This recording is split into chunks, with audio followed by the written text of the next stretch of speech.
untuk yang medpen biar minggu depan sudah bisa berjalan dan oke semua gitu. Siapa yang pertama? Silakan. Baik, mohon izin Bapak Ibu langsung saja saya mohon share screen terkait dengan langsung ke metodenya. Ini jadi metode yang saya gunakan dalam penelitian ini. Metode yang saya gunakan adalah metode penelitian kualitatif, pendekatannya adalah fenomenologi.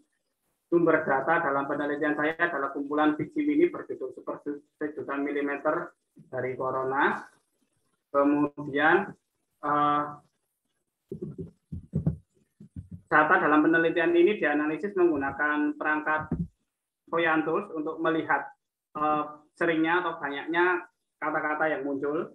Kemudian perangkat Voyant Tools digunakan untuk melihat kata-kata yang sering muncul dalam kumpulan fiksi mini. Kata-kata yang sering muncul dari beragam penulis fiksi mini merupakan bentuk representasi budaya secara simbolis terhadap fenomena virus corona. Kemudian interpretasi simbolis tersebut dianalisis menggunakan hipotesis Sapir-Whorf dan cultural studies. Hasil dari analisis ini menunjukkan representasi pikiran dan budaya Indonesia dalam menghadapi dan budaya masyarakat Indonesia menurut saya dalam menghadapi virus COVID-19 melalui karya sastra. Jadi judulnya adalah COVID-19 dalam fiksi mini Indonesia menggunakan perspektif budaya, lalu metode menggunakan hipotesis Sapir-Whorf, kemudian perspektif budaya, cultural studies, kemudian saya menggunakan ini metode penelitian kualitatif pendekatan fenomenologi. Dari sumber datanya ini buku apa namanya, buku Pentigraph Corona ini, lalu kemudian saya memasukkannya pada perangkat Voyant Tools. Saya melihat jumlah kata yang sering muncul di sini. Di sini terlihat ada 15 kata yang sering muncul, yang paling sering muncul itu ada kata corona, hari, orang, rumah, untuk. Nah, sehingga dari sinilah nanti akan saya kaitkan dengan budaya Indonesia bahwa ternyata ketika menghadapi pandemi ini, hipotesis saya adalah ketika menghadapi pandemi ini orang-orang Indonesia, para pentigrafis ini melalui karya sastranya itu mereka sangat merindukan arti rumah. Nah, di sini ada kata ibu, anak, itu. Kemudian pulang, sakit. Nah, ini bahwa rumah menjadi tempat mereka pulang ketika menghadapi masalah yang besar. Nantinya ketika analisis saya akan mengaitkan rumah ini dengan itu ya, dengan rumah menurut budaya di Jawa, rumah menurut budaya masyarakat di Ambon, rumah menurut budaya di Indonesia itu seperti apa, sehingga kok ketika ada penyakit virus corona, kata-kata yang sering muncul adalah kata-kata rumah dan segala isinya terkait dengan kerumahan itu, pulang, ibu, anak, gitu. Itu yang nanti saya paparkan pada analisis data itu. Jadi kata-kata yang sering muncul, kemudian saya kaitkan dengan hipotesis Sapir-Whorf, saya kaitkan dengan cultural study itu. Kata ini sebagai simbolnya, kemudian representasi dari pikiran para penulis, kemudian dikaitkan dengan budaya. Nah, budayanya itu budaya rumah, ini rumah menurut masyarakat Indonesia itu seperti apa saja, rumah bagi budaya di Indonesia itu memiliki arti yang seperti apa saja. Itu nanti yang akan dipanjangkan dalam hasil pembahasan. Begitu kira-kira yang dapat saya sampaikan ke Pak Anas dan juga Bu. Oke, terima kasih Pak Ardi. Selanjutnya kita langsung model 3 penyaji aja. Ya, baru setelah itu sesi tanya jawab supaya waktunya bisa lebih longgar. Terima kasih Pak Ardi atas sajiannya untuk medpen. Yang kedua, silakan. Siapa? Ya, mohon izin Pak Anas. Ya, silakan.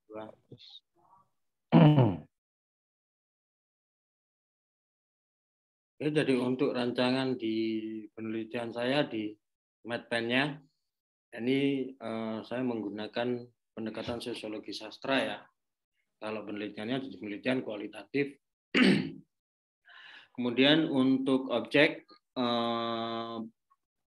materialnya ini adalah puisi Bernard Nurrohmat sejak yang Kuat Rendingin Contong hingga yang terbaru Sangkri Celeng. Jadi ada 6 buku puisi. Kemudian untuk penelitian ini menggunakan gabungan ya, teknik gabungan jadi antara pustaka dan juga lapangan, sehingga nanti data-data yang pertama akan saya ambil melalui data-data pustaka, kemudian data-data yang kedua nanti untuk memperdalam itu saya terjun ke lapangan untuk wawancara. Jadi wawancara ini masuk ke dalam satu, yang pertama adalah kepada pengarang sebagai sosiologi pengarang, yang kedua nanti kepada pembaca. Jadi pembaca ini nanti akan ada spesifikasi pembaca yang seperti apa yang dapat terwakili di dalam penelitian ini. Jadi dua jenis itu. Jadi kalau yang sosiologi karya berfokus pada ke-6 karyanya Bilhat. Nah, kemudian untuk metode analisisnya menggunakan semiotik Rivater. Baru setelah itu ideologi-ideologinya akan dikaji menggunakan teori Bourdieu dan juga sosiologi profetik. Jadi itu yang saya kerangka kerja dari konsep penelitian saya, semacam itu. Yang intinya nanti ingin saya menemukan hal baru lagi dari ketika membaca konsep Bourdieu, sehingga setelah citra diri kemarin saya hendak membongkar terkait dengan literasi dan juga investasi yang ada di dalam konsep gagasan Bilhat Nur Rahmat. Jadi itu yang bisa saya sampaikan untuk metode penelitian. Saya persilakan untuk presenter yang selanjutnya.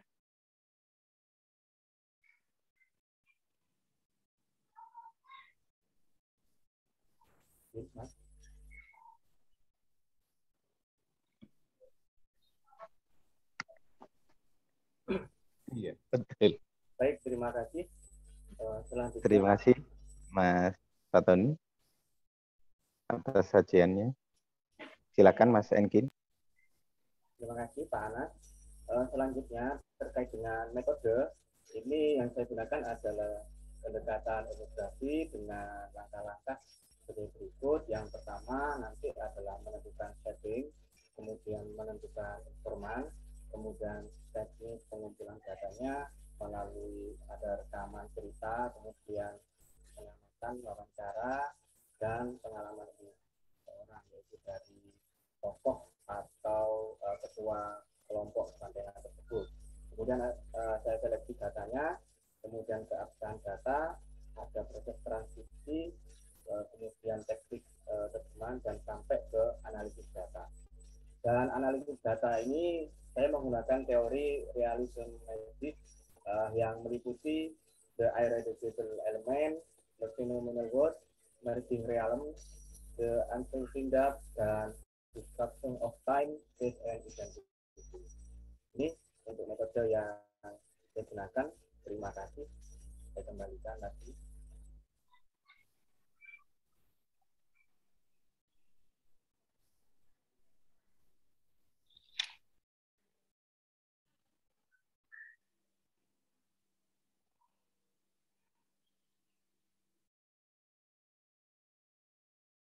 Mungkin dilanjut presenter selanjutnya.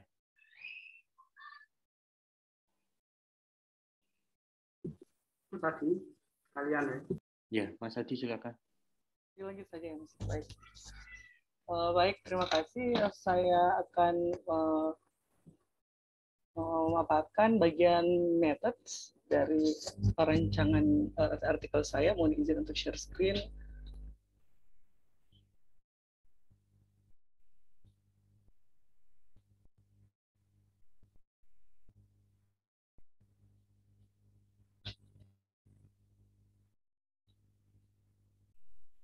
Apakah sudah terlihat, teman-teman?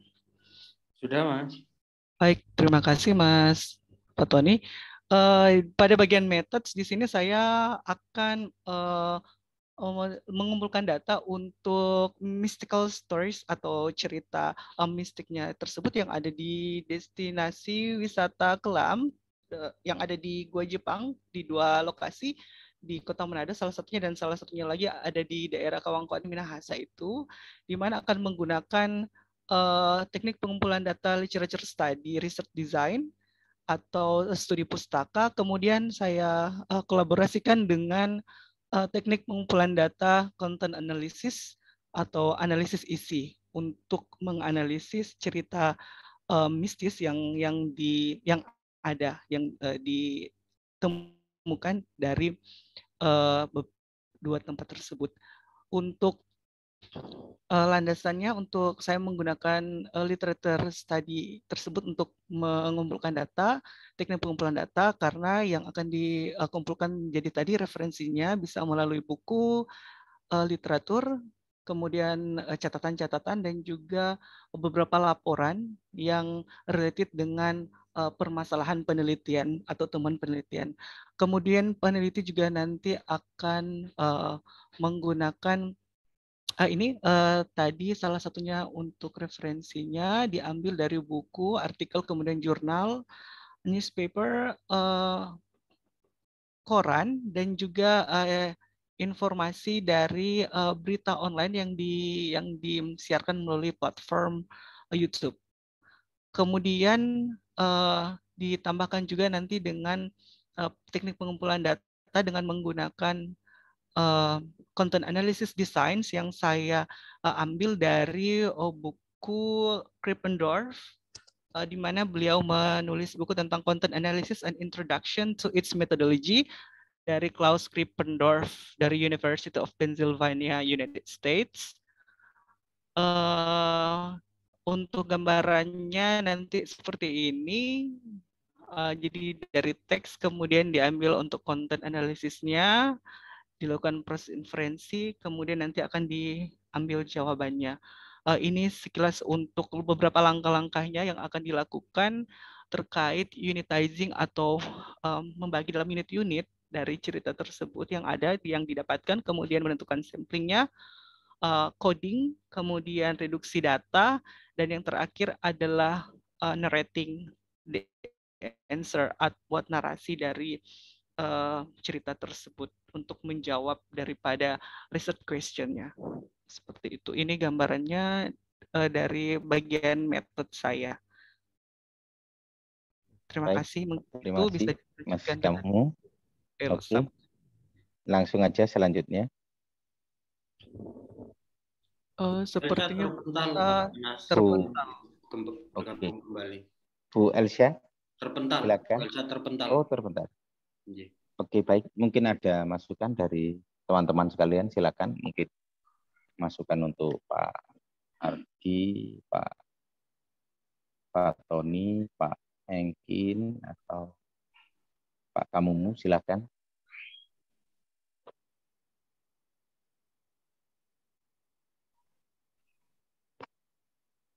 Silakan.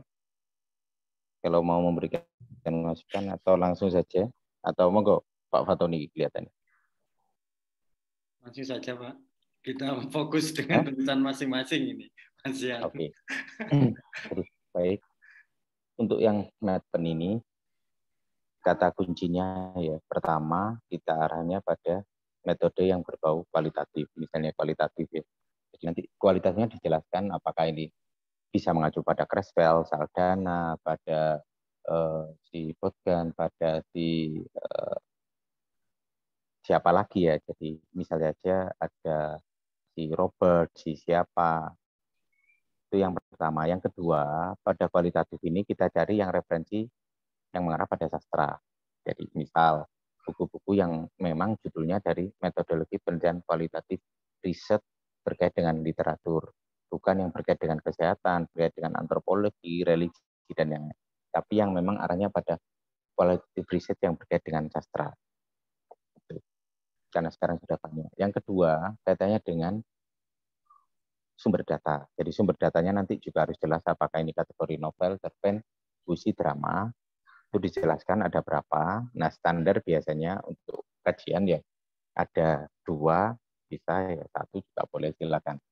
Tapi kalau 1 berarti judulnya langsung mengacu pada naskah tersebut. Yang ketiga katanya dengan teknik pengumpulan data. Nah, teknik pengumpulan datanya tadi sudah dipaparkan ya. Jadi, apakah ini studi pustaka, apakah studi lapangan, field research. Ya. Kalau studi lapangan berarti nanti mengacunya pada siapa? Entah miliknya si Fraser, entah itu miliknya biasanya dipakai untuk etnografi itu Spreadley atau yang lain. Silakan ditunjukkan Kenapa demikian? Karena kita sedang meneliti. Jadi minimal acuannya ada, landasannya ada. Jadi studi pustaka, berarti kita ngacu pada studi pustakanya siapa, omongannya siapa, referensinya harus ada. Nah, untuk tadi sempat dipaparkan dari Mas Ardi kaitannya dengan fenomenologi. Fenomenologinya juga harus jelas. Ini fenomenologinya siapa, Husserl, ataukah kaitannya dengan fenomenologi konteks yang tidak filsafat ya. Kalau Husserl lebih pada filsafat fenomenologi. Kalau ngomong tentang Sartre, ngomong tentang Nietzsche, itu lebih mengarah pada filsafat dan juga psikologi fenomenologi bisa. Nah, arahnya fenomenologinya itu tadi nanti harus bisa dijelaskan dengan detail fenomenologi yang bagaimana. Karena kata kunci dari fenomenologi adalah berawal dari fenomenon-fenomenon yang akhirnya menjadi fenomen-fenomen. Dan kita harus mampu membongkar apa yang ada di balik fenomen-fenomen itu sebagai sesuatu yang bermetafor. Ini ketemu makna asalinya. Gitu. Jadi nanti bisa jelaskan lebih. Terus yang kedua untuk Mas Fatoni, jadi sosiologinya sosiologi apa dulu? Apakah sosiologi karya, pembaca, pengarang, atau yang bagaimana? Nanti mengacu pada siapa? Nah, ini harus dijelaskan dengan detail karena ini pisau bedanya kita. Yang ketiga katanya dengan Mas Engkin ya, jadi arahnya juga demikian. Pendekatannya yang real, yang jelas itu mau dibawa kemana? Yang Pak Kamungu juga begitu ya. Jadi ini apakah kaitannya dengan tourism itu bagaimana itu dijelaskan. Tapi yang paling bagus adalah ketika kita ngomong ada landasannya supaya tidak dianggap sebagai dongeng. Misalnya mengatakan, oh ini saya pakai pendekatannya yang tourism. Pendekatan yang literary tourism itu yang bagaimana? Ambil salah satu tulisan, dikutip, ditunjukkan, oh saya mengacu pada pandangannya ini. Itu lebih bagus dan lebih kuat. Artinya ada landasan. Untuk yang lainnya ya setelah itu baru kita ngomong tahapannya kita mau ngomongin senjata itu gimana. Tadi yang Pak kamu pakai teknik anestesi Krippendorf itu sudah lama sekali. Tapi kita ya yang kita baca misalnya anestesinya Krippendorf ini begini sampai tahapan ini, tapi Anda menambahkan tahapan yang lain. Pasnya demikian. Boleh dan itu sah-sah saja supaya kita juga punya apa yang disebut dengan istilah kebaruan novelty. Kita tidak hanya ngutip saja, kita tidak hanya jadi pemulung saja, tapi ada kebaruannya, ada modifikasinya, ada yang namanya pengembangannya, ada namanya sintesisnya. Nah, ini kelebihan kita. Baik, berarti itu ya. Jadi untuk Medpen 1, 2, 3 untuk latar belakang pendahuluan, untuk kajian pustaka, untuk Medpen sudah oke. Berarti minggu depan berarti sudah analisis ya. Jadi semuanya total berarti untuk naskah antara 5.000 sampai 8.000. Standarnya begitu. 5.000 sampai 8.000. Jadi 5.000 itu yang minim ya, 8.000 itu maksimal. Jadi kalau lebih dari 8.000 jangan, nanti terlalu banyak. Mas Pak Tony ini biasanya suka buat yang tebal. Jangan tebal-tebal. Oke, terutama yang sosiologi ini biasanya suka yang tebal-tebal. Tapi kata kuncinya adalah kualitasnya, jadi esensinya kita bicara kedalamannya. Karena itu daftar pustaka juga minimal distandarkan sama seperti kemarin ya, referensi dari jurnal internasional yang ada lebih banyak. Baik, itu dari saya. Silakan mungkin ada pertanyaan. Berarti dalam metodologi juga tetap kita sampaikan itu ya Pak Anas ya, sampaikan rujukannya ya Pak ya. Misalnya kalau saya tadi kualitatifnya merujuk ke Creswell, kemudian fenomenologi hermeneutiknya Heidegger itu berarti apa namanya? Saya juga itu ya Pak ya, juga mengutip juga ya Pak ya. 1, 2 atau bagaimana? Atau cukup diceritakan saja. Kayaknya demikian. Jadi ini kan karya ilmiah, produk ilmiah. Jadi semakin banyak referensi yang kita diskusikan, kita sintesiskan, kita eklektikkan, itu semakin bagus. Tapi kalau kita gelamber saja, jalan saja, ini berarti karya dongeng. Banyak demikian itu Pak. Nah, terus Anda juga harus bisa mempertanggungjawabkan kenapa kok pakai Creswell, pakai Saldana, pakai Robert, pakai Jauss, pakai siapa ya. Itu juga harus bisa dipertanggungjawabkan. Kenapa kok pakai yang fenomenologi hermeneutik kok pakai siapa tadi Gadamer? Kenapa kok enggak pakai siapa yang memang user yang dari fenomenologi, kenapa kok enggak pakai yang memang dari praktisi fenomenologi. Beberapa tokonya kan ya itu tadi. Misalnya ada Husserl dan yang lain. Atau memang buku yang hasil risetnya itu berkaitan dengan fenomenologi dan sastra. Jadi di sana metodenya itu sudah ada. Misalnya demikian. Itu lebih bagus. Baik, berarti itu saja dari saya. Ada yang lain? Kalau tidak ada, berarti kita anggap sudah oke. Berarti tinggal Bapak Ibu. Ya, silakan. Terkait untuk analisis ya. Apakah nanti yang perlu dimasukkan hanya sarinya saja? Jadi ketika nanti misalkan di dalam analisis saya tentunya apakah saya perlu memberikan contoh analisis atau hasil analisisnya saja? Karena ketika nanti memunculkan analisisnya jadinya panjang. Itu tekniknya seperti apa Pak Anas? Oke, terima kasih. Ini kan kita bicara menulis artikel ilmiah. Jadi bahasanya minggu depan ya sudah, itu berarti satu rangkaian analisis dari penelitian Anda. Ya, gitu. Jadi gampangannya kalau kemarin pendahuluan, kajian pustaka, metode misalnya sekitar 500, berarti analisisnya ada sekitar 4.000-an kata. Misalnya demikian. Ya, berarti analisisnya kurang lebih sekitar 4.000 kata. Gampangnya begitu. Kalau di pendahuluan 500, kalau di kajian pustaka 500, metode 500, yang analisisnya sekitar 3.500 atau 4.000. Sudah terpenuhi. Bahasanya begitu, Pak Tony ya. Jadi langsung memang itu analisis. Jadi bukan potongan analisis, tapi memang analisisnya. Jadi poin yang penting, nah dalam analisis yang kita ambil itu kutipan yang utama. Jadi kalau yang tidak utama jangan dikutip, atau kutipan intinya, core-nya. Nah kadang ngutipnya itu satu paragraf, jangan. Tapi poin penting mungkin 2 kalimat, 3 kalimat. Saya juga pernah merasakan itu yang memberikan masukan. Ini kutipan kok 1 kalimat, tidak jelas gini-gini. Nah, kutipannya kurang banyak gini-gini. Akhirnya saya jelaskan lagi, bukan kutipannya yang banyak, tapi interpretasinya yang panjang dan jelas. Bahasanya gitu. Akhirnya ya sudah, tidak disuruh nambahi. Itu Mas Fatoni ya. Jadi kata kuncinya ada sekitar 4.000 mungkin untuk bagian analisis saja. Jadi bukan petikan analisis, bukan hal-hal yang terkait intinya supaya tidak panjang, tidak, tapi memang itu analisisnya. Dan kalau dihitung dengan jumlah kata keywords ya sekitar 4.000 itu, atau 3.000 ya tidak masalah, karena 3.000 dengan kajian pustaka, pendahuluan, metode kan sudah jadi 4.500. Jadi standar sekitar 3.000 sampai 4.000 kata. Supaya nanti misalnya ngirim ya tidak ditolak karena lebih, atau ditolak karena kurang dari jumlah kata yang diinginkan. Oke, terima kasih. Ada yang lain? Jika tidak ada, berarti itu saja dari saya. Ini tadi Bu Heni izin karena mengantar suami ke RS, setelah itu mengantar cucu kemana gitu. Mungkin masih di perjalanan. Saya kebetulan belum mengantar cucu karena belum punya cucu ya. Itu saja dari saya. Saya akhiri, moga sukses selalu. Bu Elsa tadi mana? Iya, terpental belum bisa masuk. Betul. Kalau waktunya presentasi terpental ya. Ini memang berarti momennya the right man in the right place. Jadi waktunya presentasi terpental. Oke, baik, terima kasih. Nanti kalau ada yang kurang jelas bisa chat ke saya, bisa tanya-tanya. Terus naskah juga minggu depan berarti sudah finalisasi, baru kami beri masukan ya. Nanti dari saya, Bu Heni dan Bu Darni. Gitu.